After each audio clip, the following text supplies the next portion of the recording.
We are at a crossroads between technology and the natural world. Will we be able to find our way? Glenn Aparicio Parry is here to talk to us about original thinking and how we can harmoniously blend it all together. Glenn, thanks for being here. Well, my pleasure to be here. What a beautiful place to be. It's gorgeous. Who can complain about the ocean crashing behind our backs and this beautiful hillside in front of us? Thank you. Do you believe that our global crisis is also a spiritual crisis? Oh, absolutely. You know, what's happened is the thought has changed.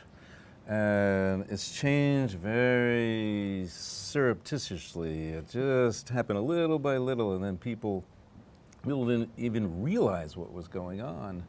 We used to be originally so connected with the natural world that the very meaning of thinking is actually thanking. That's the origin of thinking. It's thanking. Thanking. So we used to. Why is that? It's because all our thoughts were originally prayers. In English, it comes from an obscure Proto-Germanic word, pankaz, that's related to giving gratitude, giving thanks, and our very thoughts are connected, and that's so important. So once we were completely connected with nature, so what happened? We started to shift our thinking, and very gradually, and we began to imagine that we put our thoughts into the world, rather than a long time ago we felt the energies of nature coming to us. It happened during Leonardo da Vinci's lifetime. You know, he began believing that the natures emanated energy. By the end, he thought his eye created the world, and that was the beginning of linear perspective. And we kind of started going down a road after that has been troubling.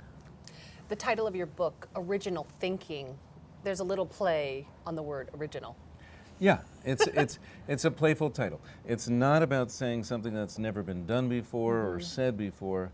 It's about getting to origin, the heart of origin, as a place, and a place of ever-present regeneration or original instructions for how to live. So, you know, this emerged because we had these dialogue circles and native elders and native elders and Western scientists. And we asked the question, Leroy Little Bear asked the question, is it possible to come up with an original thought? And all the Western people tried to think of something brand new. All the indigenous people took the question as an invitation to connect with origin as a place. And that's when I realized that is the divide between Western and indigenous consciousness. So seed, what is seed?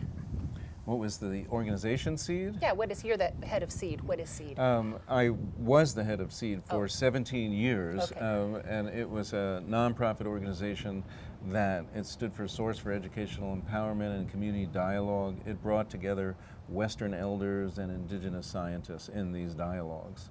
I retired from SEED to write this book. It takes a lot of time to write a book. Yes, it does. So we have wisdom inside indigenous tribes, whether it's Native American, Tibetan culture, any of those indigenous tribes. Do you feel that a lot of that has been lost? I do and I don't. I actually think wisdom resides in places, so I'm really an optimist.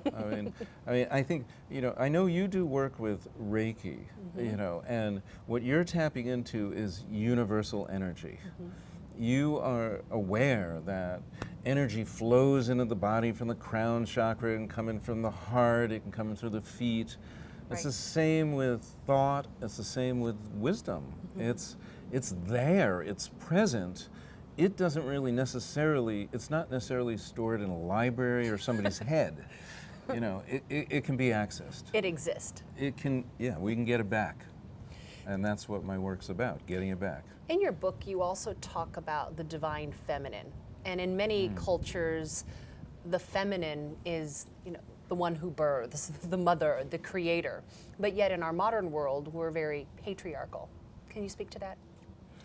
Well, the most important thing we can probably do now, both women and men, is to allow the feminine to emerge again.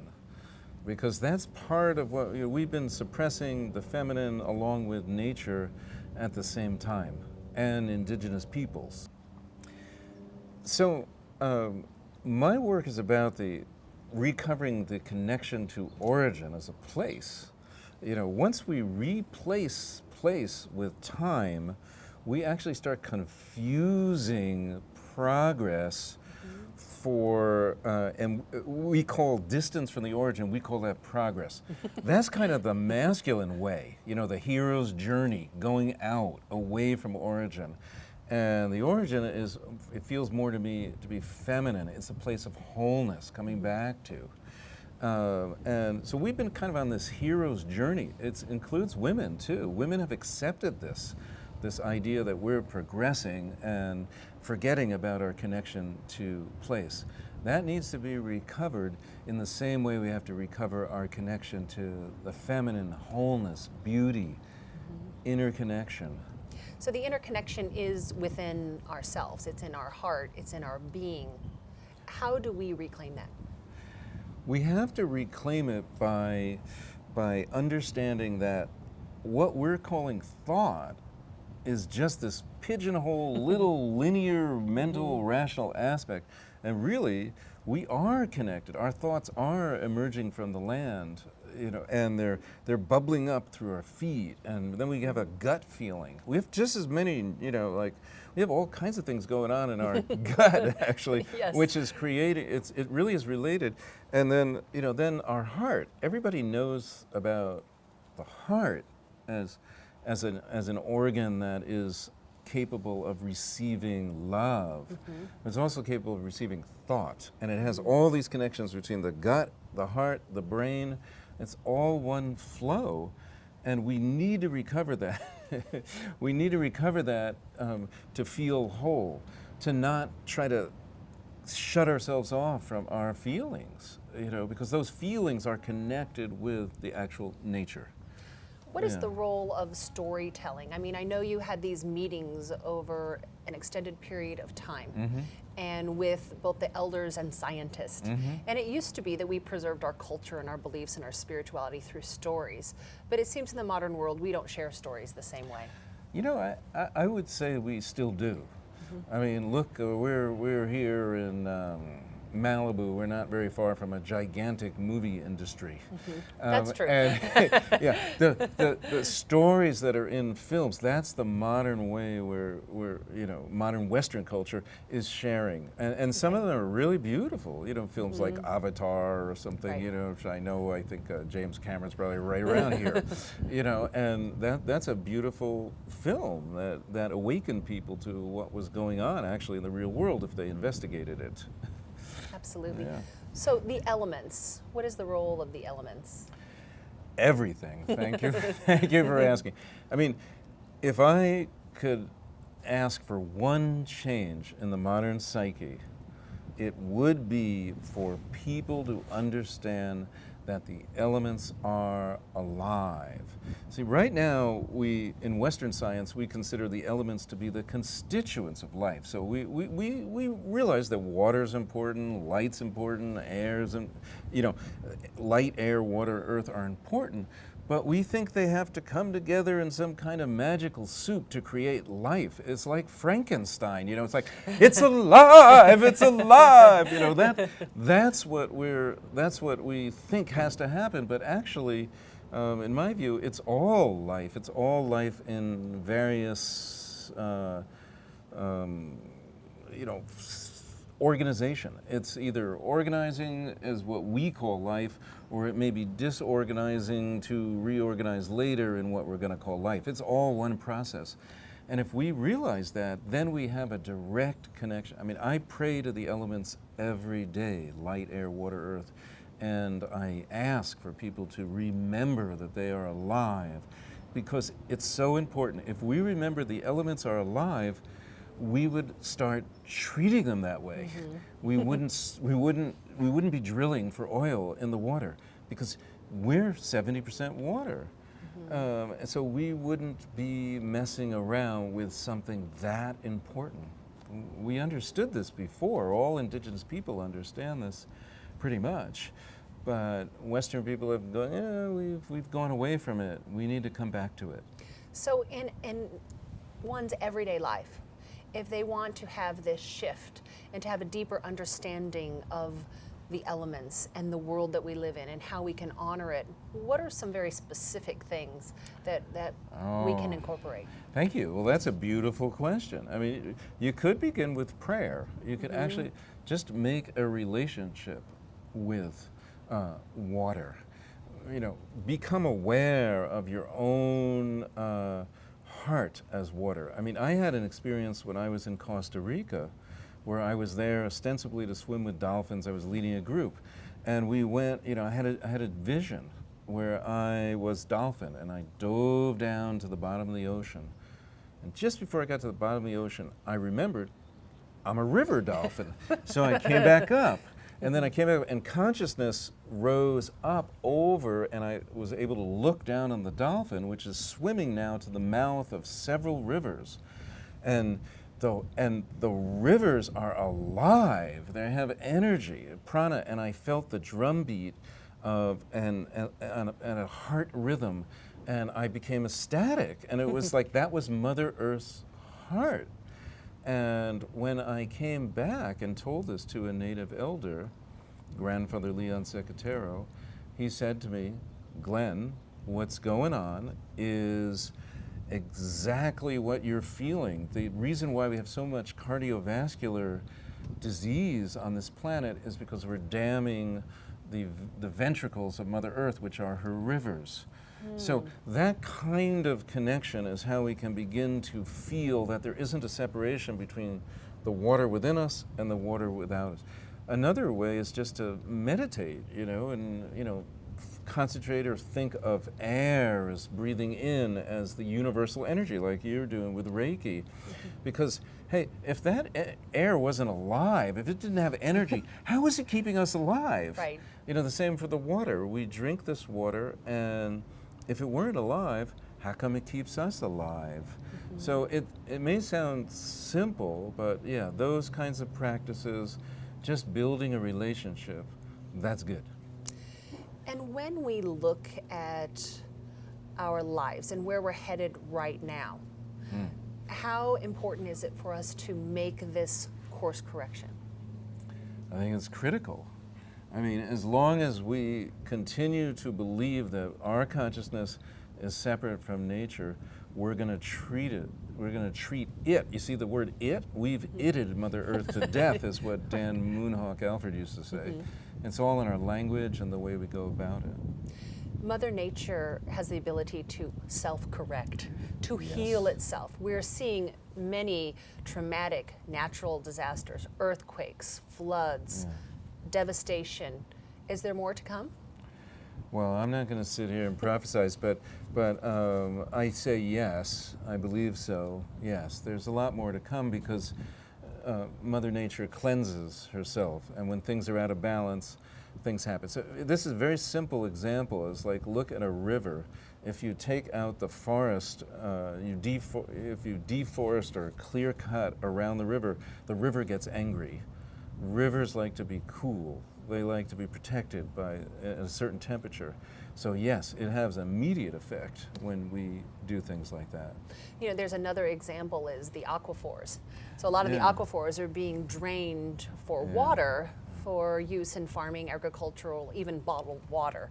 Right. And it's destabilizing what's happening in the land around it. That's right.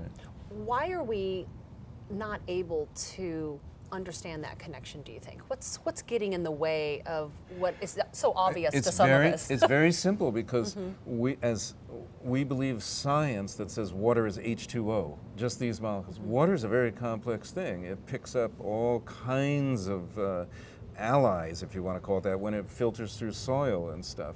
But if we just treat it as water, water is water, we don't make any distinction between aquifer water, spring water, river water. We think we can fix it with our technology, and to a certain extent we can. But we really are supposed to be drinking the spring water. We're not supposed to be drinking the aquifer water. That's not yet mature water.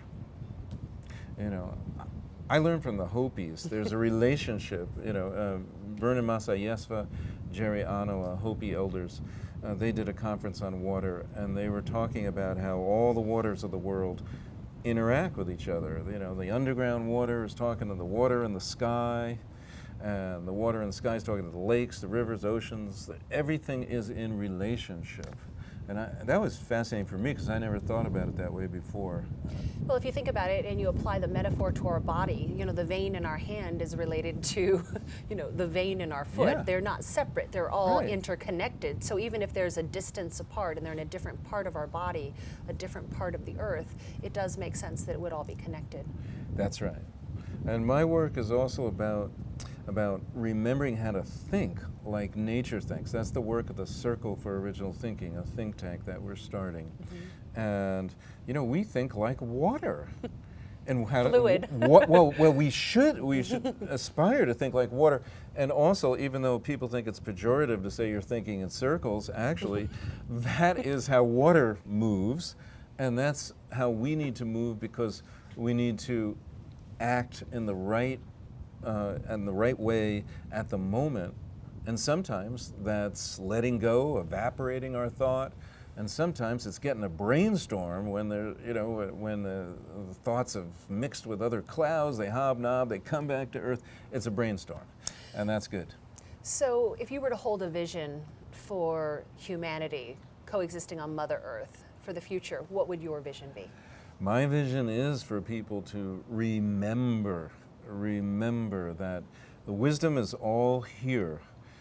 Talk with indigenous peoples, but also re-indigenize the land, get connected with what nature wants to happen, and then do that. It's not about not having free will. We have free will, but we can align our free will to be in touch with what nature wants to happen. Then things will happen fluidly. I mean, it's like following it. There's so much wisdom in nature already. There's a field called biomimicry. That's what it's about. Mimic nature. Don't try to reconstruct it for our needs only, because ultimately that fails. We're connected with everything else, so we could never succeed if we're going to kill off all the animals and the plants and the vegetables. Right. I'm an optimist. I think we are going to get there. Consciousness is unfolding in the right way. We don't always realize it. We think that the way we think today is the way we've always thought, and it's very brand new, you know. And so we're shifting, and we're shifting in ways that are fantastic, because we are realizing that we're interconnected with nature again. Thank goodness. Glenn, thank you for being here with me today. You're welcome. Many blessings.